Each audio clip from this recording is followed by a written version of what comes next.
Good morning. Today we are discussing cast iron and non-ferrous alloys. So first, introduction to cast iron. I think you already know cast iron is an alloy of iron and carbon. Okay, the percentage of carbon in this cast iron is more than 2%.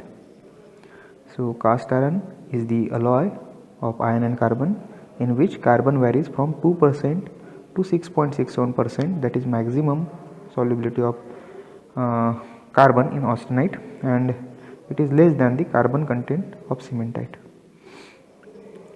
So commercial cast iron contain 2.3 to 4.1% of carbon and other elements such as silica, manganese, then molybdenum, sulfur, phosphorus, magnesium, tin, copper, nickel, etc. So because of poor ductility and malleability, they can't be forged, rolled or pressed out, but are formed by melting and casting to final shape, hence called cast iron. I think you already discussed the casting techniques in manufacturing processes. In casting, mostly cast irons are used. Okay, why cast irons are used? Because cast iron are difficult to machine or difficult to manufacture using primary manufacturing processes like forging, rolling, etc. Okay, so because of their hard and tough and brittle nature, they cannot be machined or pressed by using conventional processes. Okay, so best suited method to make a product from cast iron is casting. Okay, by casting you can easily manufacture a product using cast iron.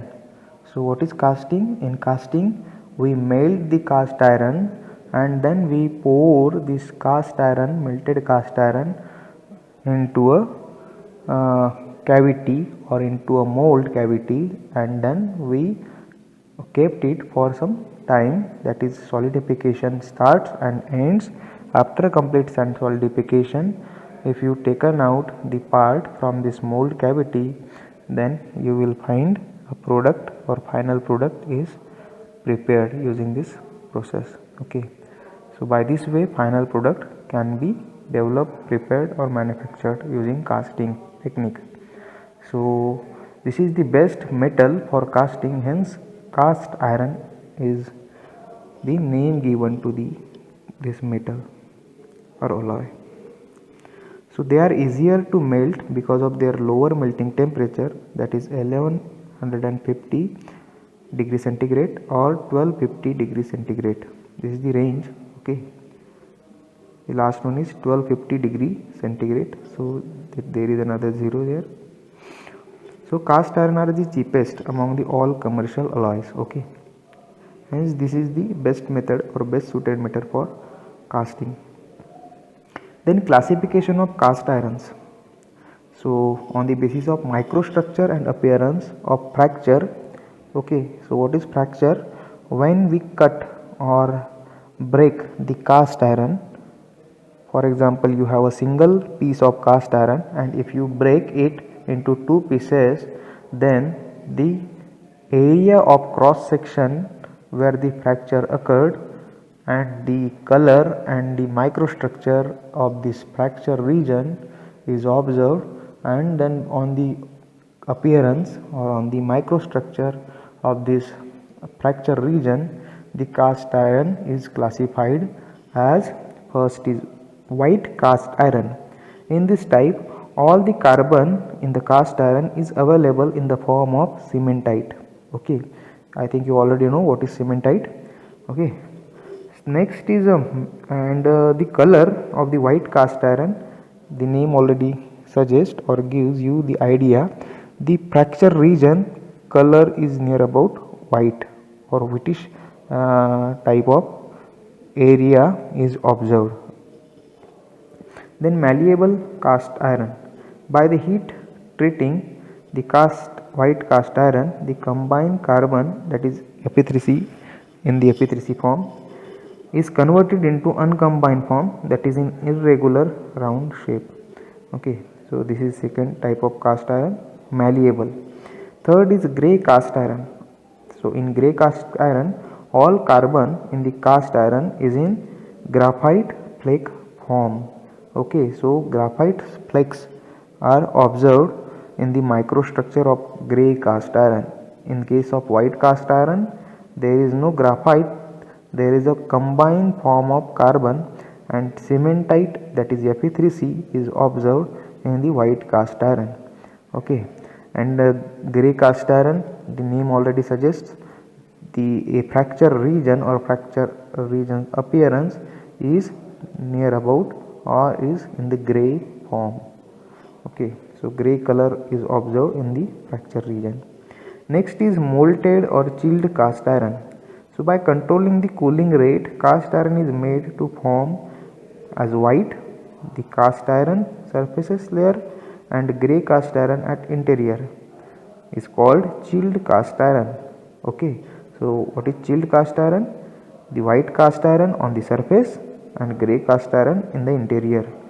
So white cast iron, you already know, if the cementite is there, so you already know cementite is very hard.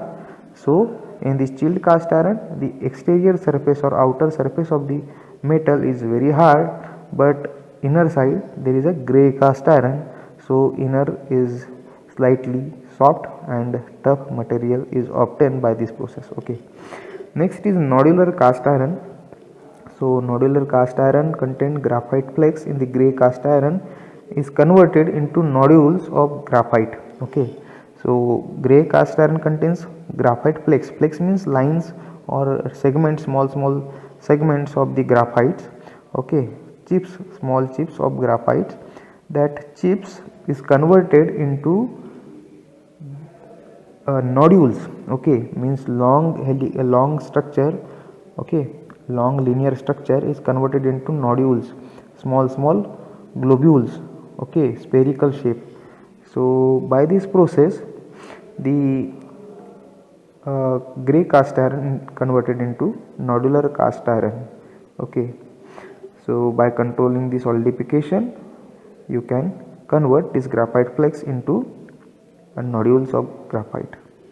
So nodular cast iron is good ductile material as compared to white and grey cast iron, and it is easy to machine also. Okay, because of nodules, machinability of metal is improved. Next is alloyed cast iron. Okay, so by adding the alloying elements, different alloying elements, and by our requirement, you can have a alloy cast iron. Okay, so alloy cast iron, mostly alloying elements are nickel, chromium, aluminum, molybdenum are added. Okay, so mostly these metals are added to improve some mechanical, thermal, physical and chemical properties of metal or alloy. Okay, next is on the basis of composition and purity. Okay, so on that basis, the low carbon, low silicon cast iron is the first type. Next is high carbon, low sulfur cast iron, and then nickel alloy cast iron.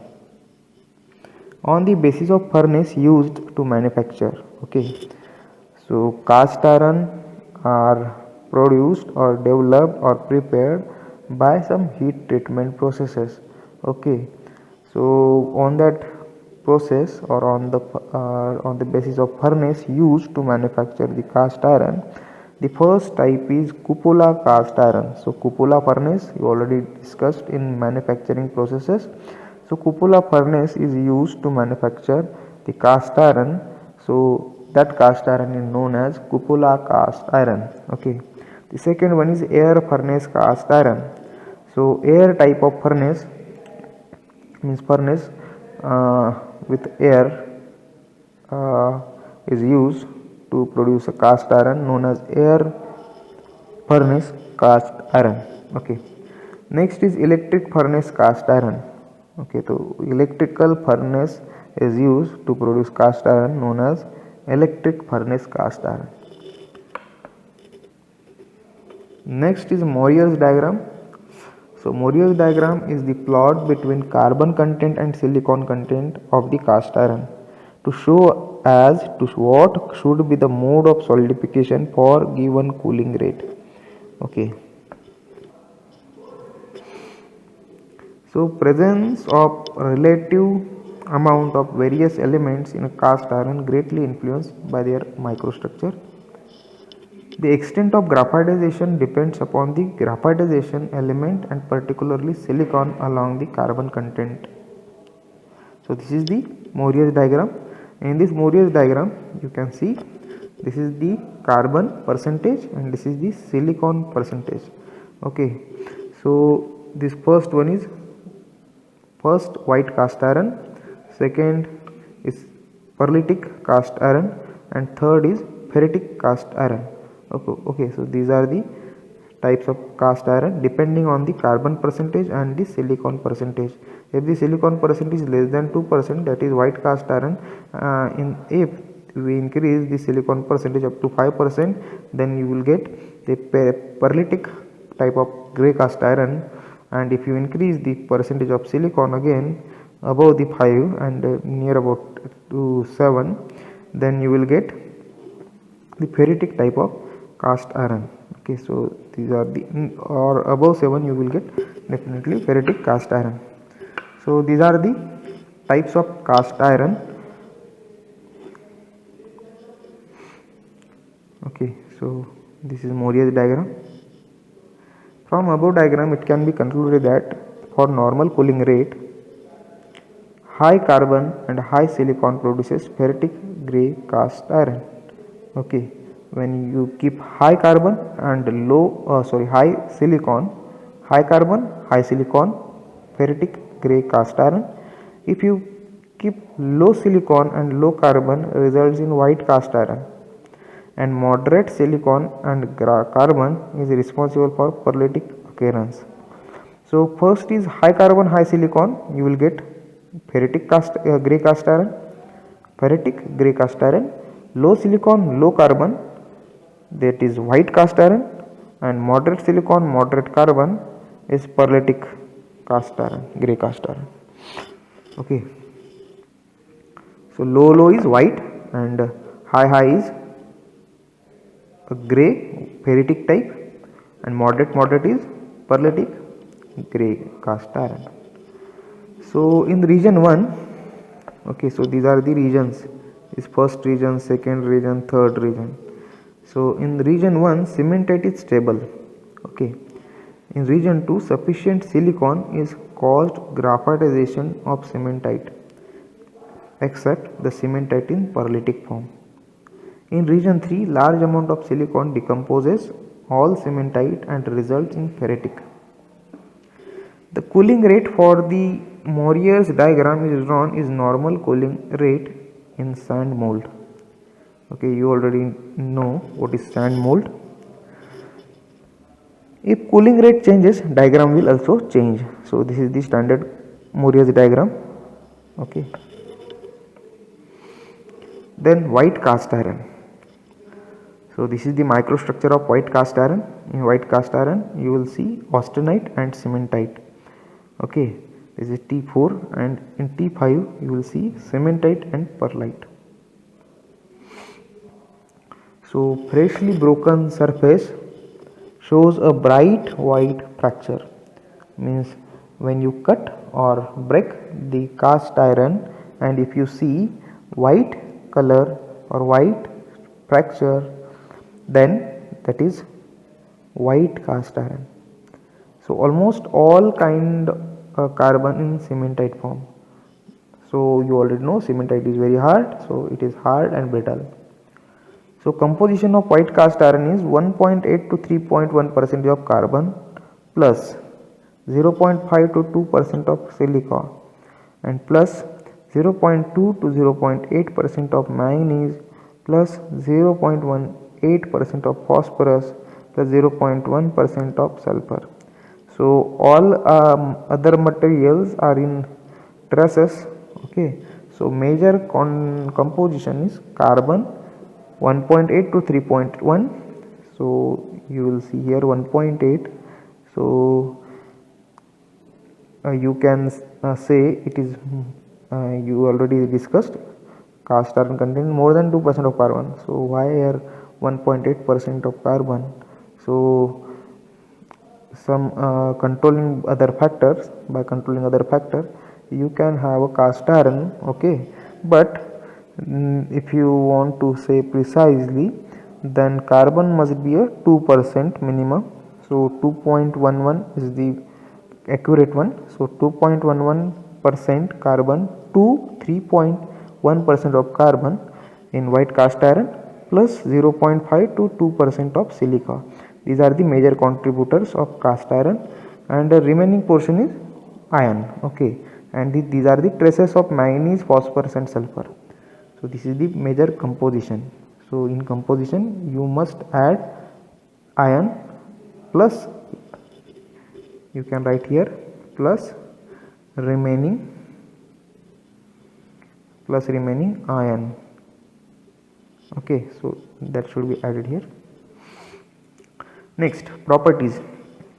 So cast iron is very hard, so hardness is near about 375 to 600 bhn, Britnell hardness number, okay.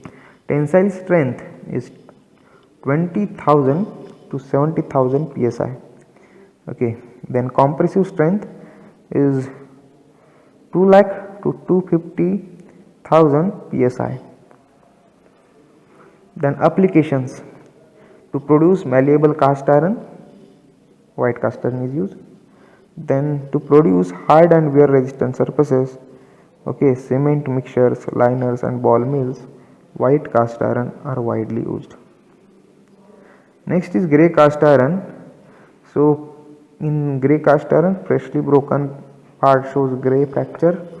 Then alloy of carbon, silicon and carbon iron.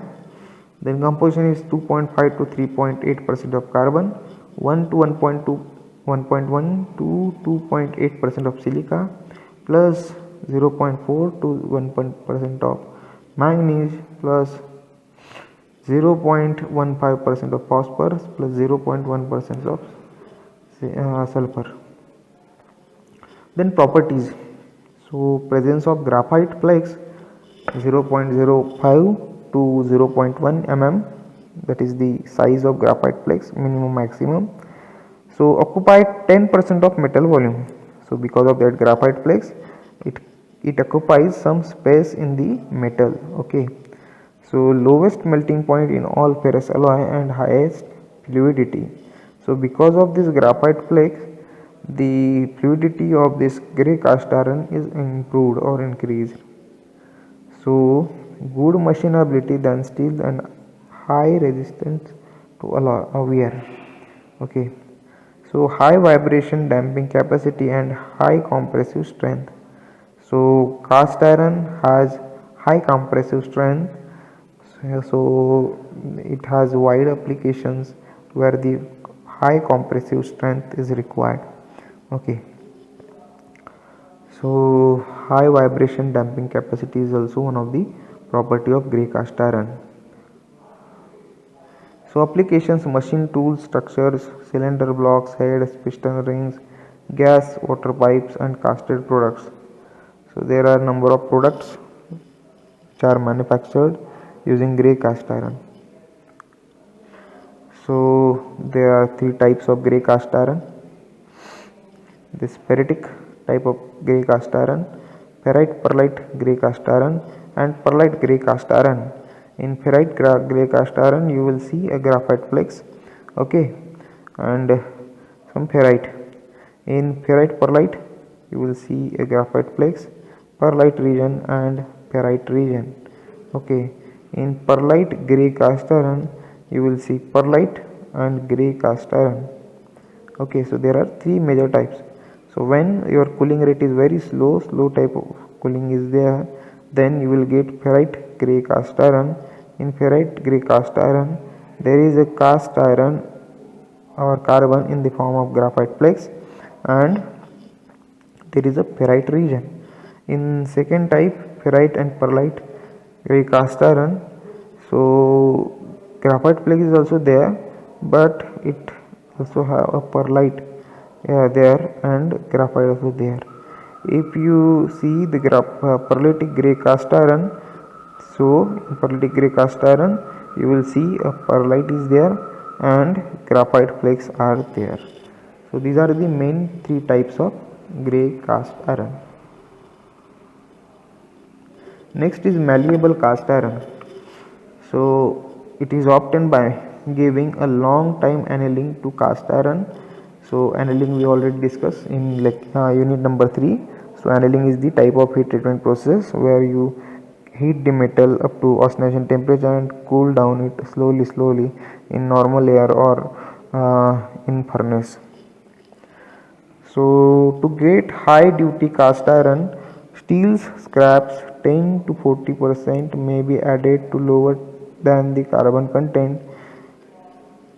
The white cast iron casting along with silica is packed in the steel pot and heated and ruffle over or continuous type thermal skin. The temperature is maintained at 88 60 70 degrees centigrade for 60 hours and casting is cooled slowly in the furnace. Iron carbide dislocates and thus reduces the malleable cast iron. Composition of malleable cast iron is 2 to 3% of carbon, silicon 0.6 to 1.3%, manganese 0.2 to 0.6%, phosphorus 0.15%, and then sulfur 0.10%.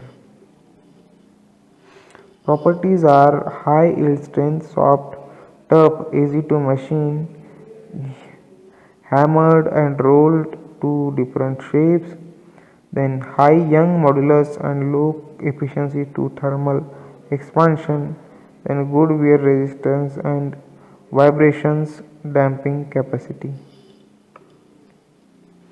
Applications, so differentials and steering gears housing. So differentials are the device equipment used in rear axle of the automobile or truck or heavy duty vehicles. So and steering gear also developed using malleable cast iron, brake pedal, tractor spring, hanger, washing machine parts, agricultural implements, universal joint yoke, automotive crank shafts, etc. are manufactured using this malleable cast iron. And the last one is nodular cast iron. It is also known as ductile cast iron. So spheroidization of the graphite flakes is done here. So graphite flakes are the long flakes or long helical flakes. So that long flakes is converted into nodules or globules of small carbon. Okay, so this nodular cast contain nodules of the graphites. So nodular cast iron is produced by adding magnesium to the molten cast iron. So magnesium convert the graphite cast iron into flake form to spheroidal or nodular form. Carbon percentage is 3.2 to 4.2%, then silicon 1.1 to 3.5%, then manganese 0.3 to 0.8%, phosphorus 0.08%, and sulfur 0.25%.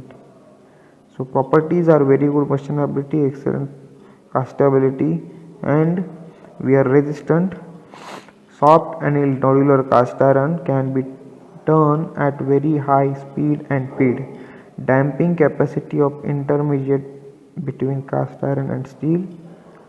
So applications are steel mills, rolls and mill equipment, power transmission equipment, valves and fitting, internal combustion engine, pumps and compressor, and paper industry and machinery construction industry.